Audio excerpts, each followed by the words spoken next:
Welcome to Care Work, a podcast about what it means to offer care for a living. I'm your host, Alida Miranda-Wolff.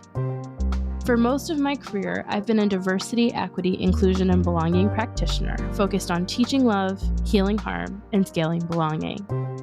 In my books, Cultures of Belonging, Building Inclusive Organizations That Last, and The First Time Manager, DEI, I explored what care inside of organizations means.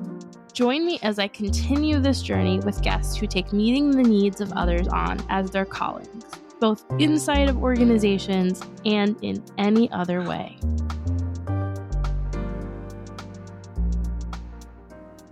2022, my first book was out, Cultures of Belonging, Building Inclusive Organizations That Last. More recently, in fact, this month, the month of May, my second book with the same publisher, HarperCollins Leadership, has come out, and that's called The First Time Manager, Diversity, Equity, and Inclusion. I'm going to make a series of episodes about two things. The first, how you transform what you do as a care worker into a book proposal and into an actual book, and then sell it and promote it. And also what it takes to be a truly inclusive manager and leader. But this episode in particular is all about my second book, FTM, DEI, which is what I call it in my head, The First Time Manager, Diversity, Equity, and Inclusion. And what I wanted to do for folks is give a little bit of a lead up, a little bit of the story behind how this book came to be, as well as read a few passages.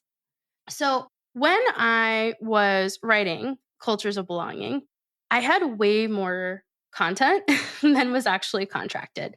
I ended up turning about 20,000 words into bonus content because I was so over the word limit. And I had all of these index cards and sticky notes of books that I would write as a follow-up. And one of them was called Inclusive Management. Because as I was building out the book around the structure of R2P2, recruiting, retention, promotion, and protection, I kept coming back to the day-to-day interactions that we have with our managers set the tone and experience of work for many of us.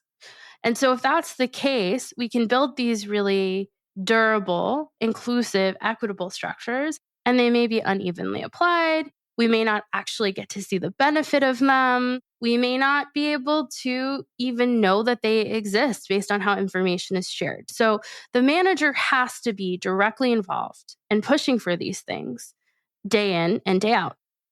So my water broke at the launch event for my first book, and I gave birth early to my son, Tristan.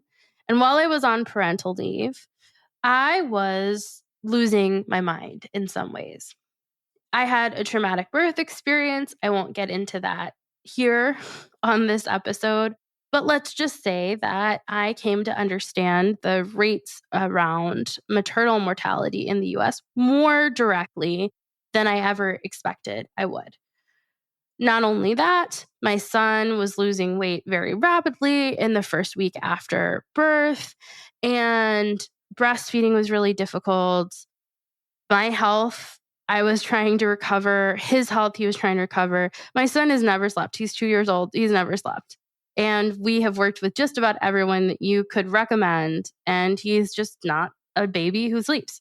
So I had another moment like I did during COVID, during my parental leave, where I was literally in a session with a nurse practitioner. It was 2.5 hours long of just trying to get this baby to latch.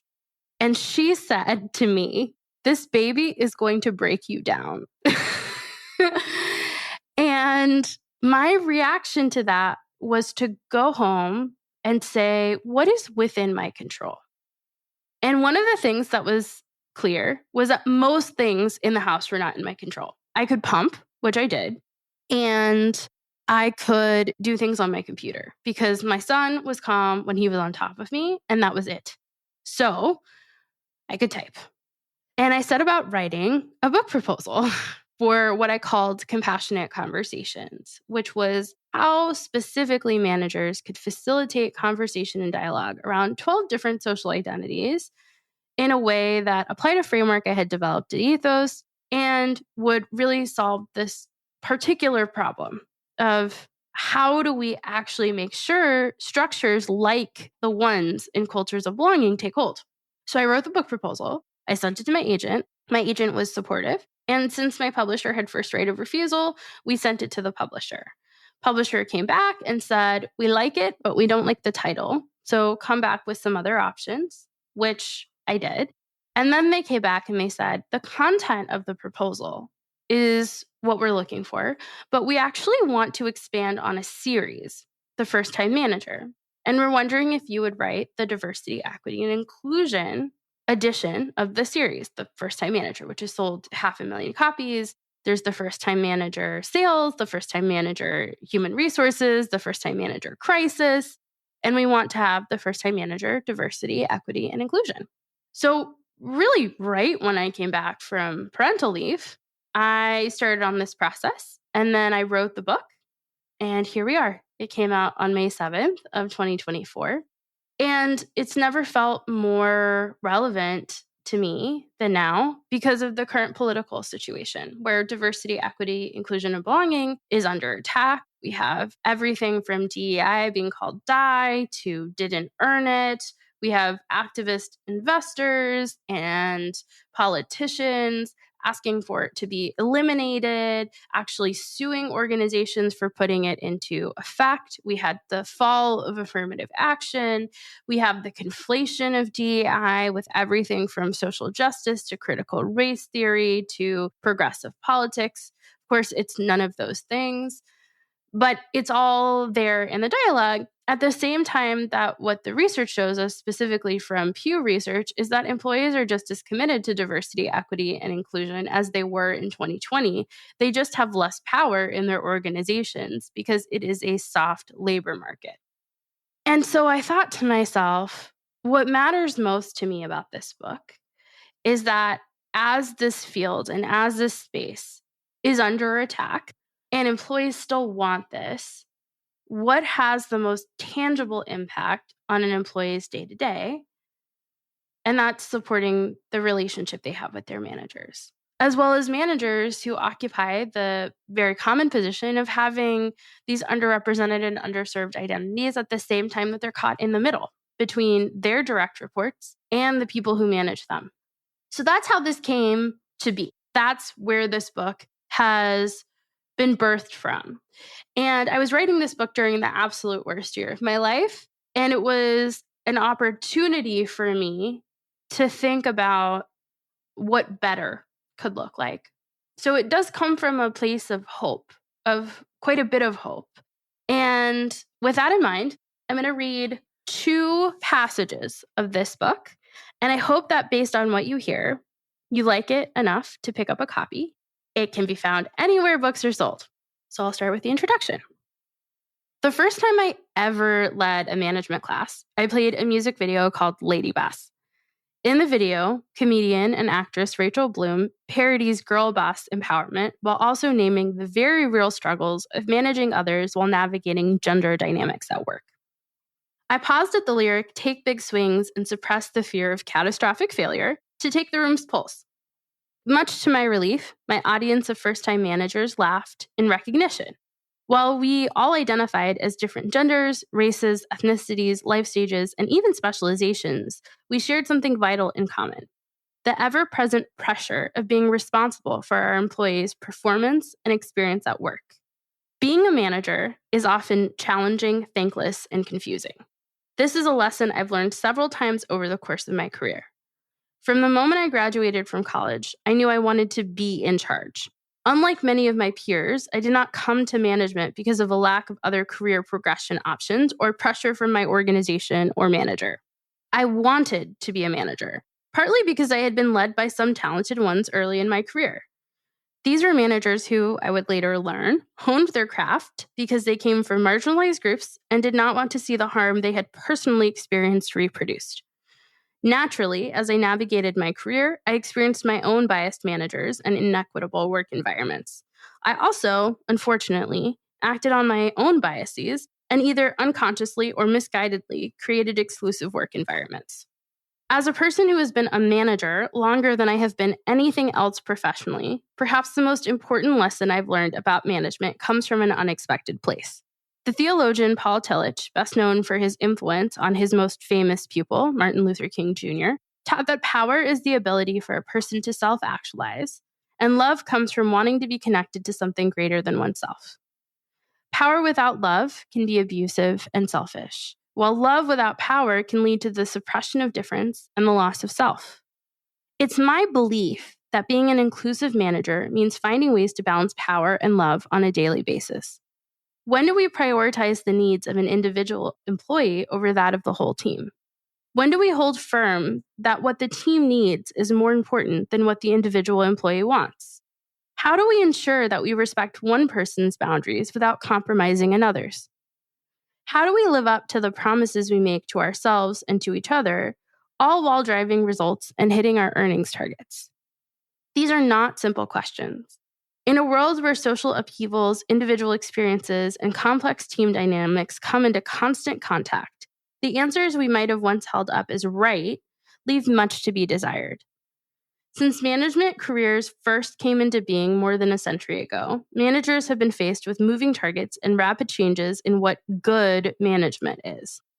I don't pretend to have the definitive answer. Instead, I have an invitation.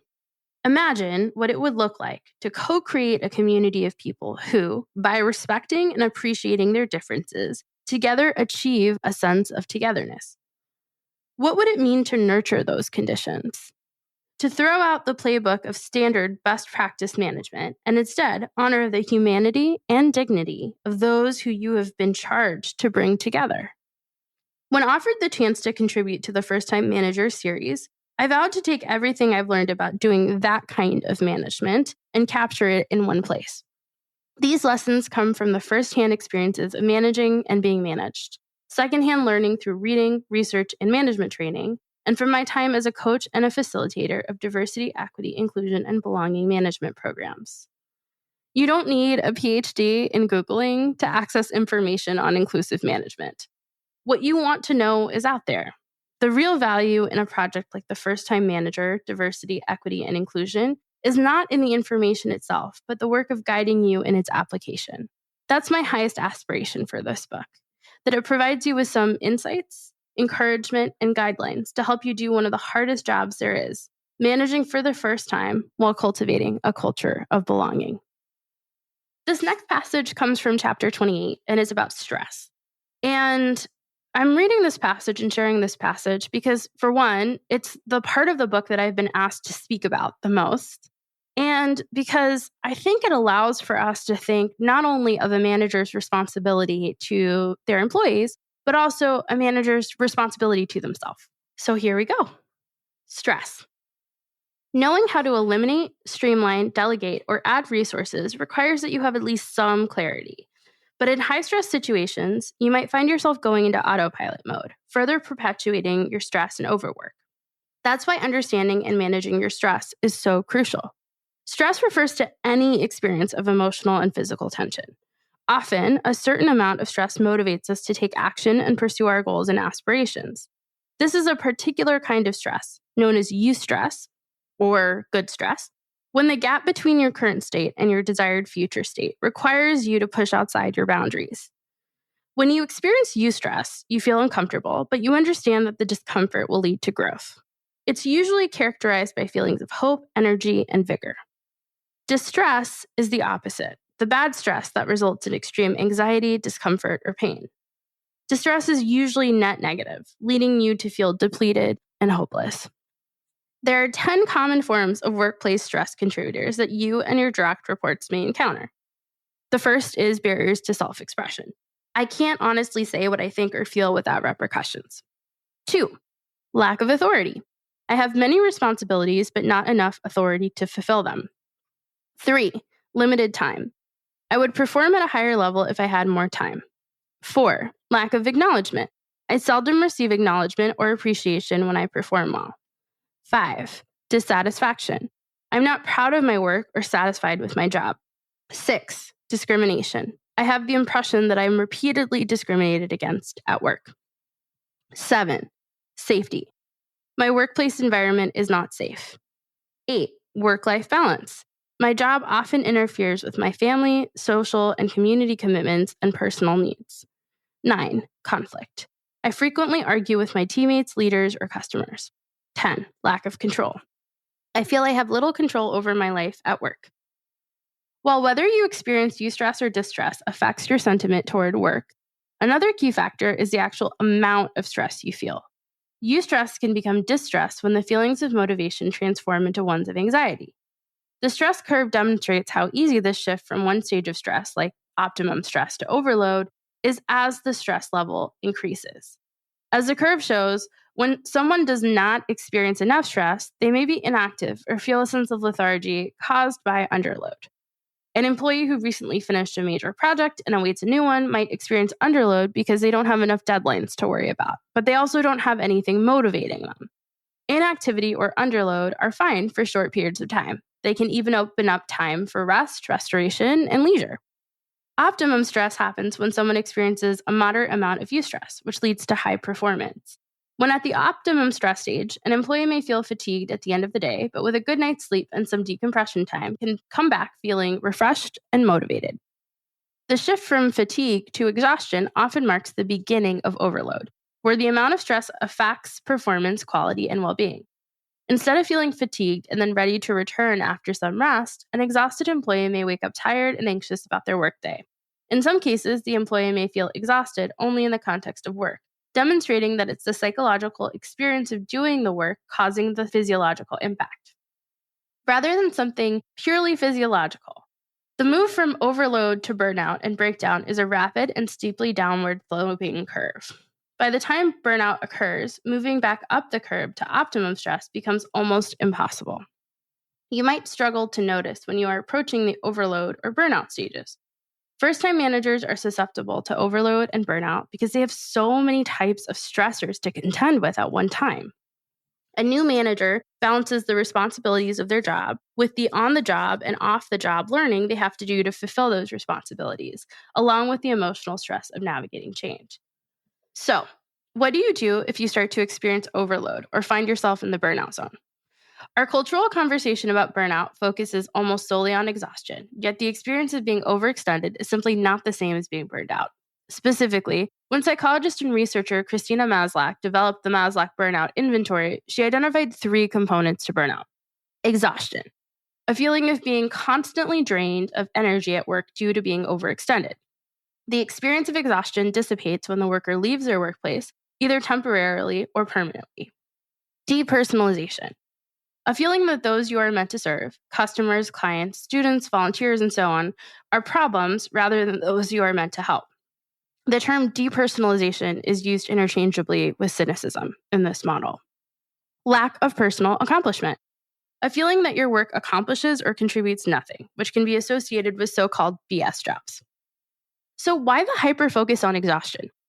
In part, it's because it's the easiest part of burnout to treat. You can take a vacation, get some sleep, advocate for fewer hours, hire more people, and share administrative tasks. These are all common recommendations for solving the problem of burnout, and while they have their merits, they may be totally ineffective when considered with what burnout really is. As a first-time manager, you might feel tempted to respond to your own burnout, not to mention your employees, with paid time off. That simply may not be the solution. Exhausted workers tend to have negative perceptions of their workload, but not of the people they work with. Cynical workers, however, tend to have negative perceptions of their coworkers and work environments. Working less may not actually help a burned out worker because their feelings of cynicism have totally alienated them from why they do the work in the first place. It's worth noting that everyone from the original coiner of the term burnout, psychologist Herbert Freudenberger, to Christina Maslach, to author and burnout researcher Jonathan Malasek, have identified that those who burn out tend to be idealistic because no matter how hard one works, those ideals fail to be met. Anecdotally, I see higher rates of burnout among people who ensure the well-being and care of others. In my research interviews with these individuals, they describe directly or indirectly that the idea of care is one that can never be met. Disconcertingly, this might mean that our focus on purpose-driven work might be one of the biggest contributors to our culture of burnout, both in creating the conditions for more people to experience burnout and the idea that burnout is inherently a sign of worthiness. If burnout is this gnarly, complicated problem you have to solve for yourself, what is the solution?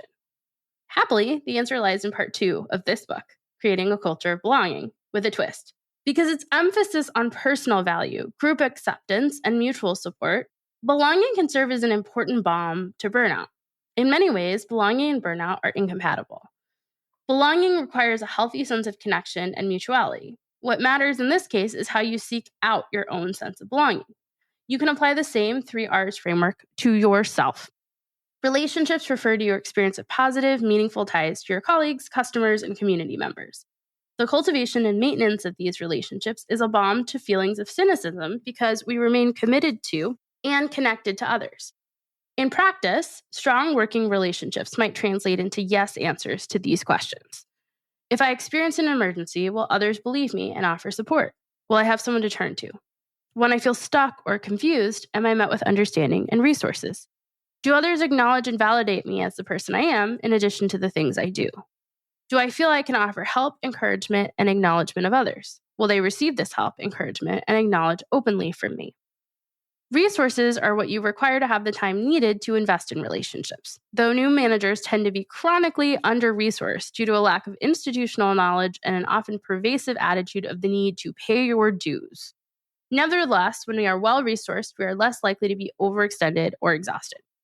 Resources include the time and energy needed to regularly check in, offer and receive help, and praise and be praised. They also include money, tools, and services.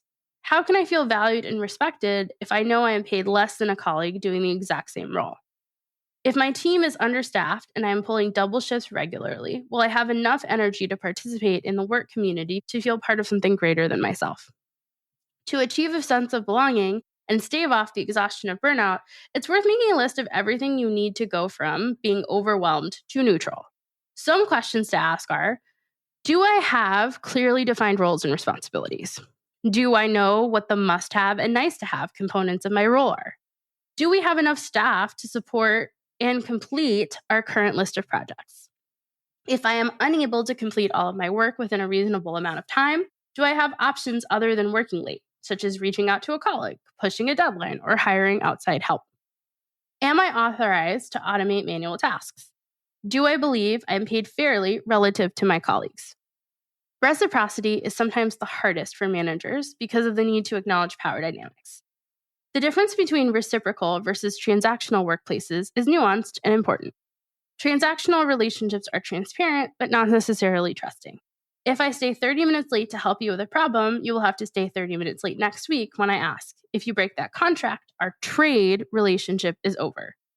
Reciprocal relationships are often transparent and always trusting. They are rooted in the belief that while not everything about our future interactions is known, I am confident that you will uphold my dignity and I yours. So maybe I need you to stay late today to help me with my problem, but when you need the same help next week, I can't stay because of a family commitment. In this case, I may enlist a fellow colleague to help you, brainstorm ideas ahead of time, bring you a prepared dinner to take home to alleviate stress, or take a pass on this situation but come through on another one. Reciprocity is hard because it's both situational and long-term. The only way to really establish true reciprocity is through the everyday muscle memory of making promises and keeping them, knowing one another, and being known. In this way, it can serve as a bulwark against lack of personal accomplishment because the strength and stability of your workplace relationships is an accomplishment. Thank you for listening. If you liked what you heard, I hope that you'll pick up a copy of my new book, The First Time Manager, Diversity, Equity, and Inclusion.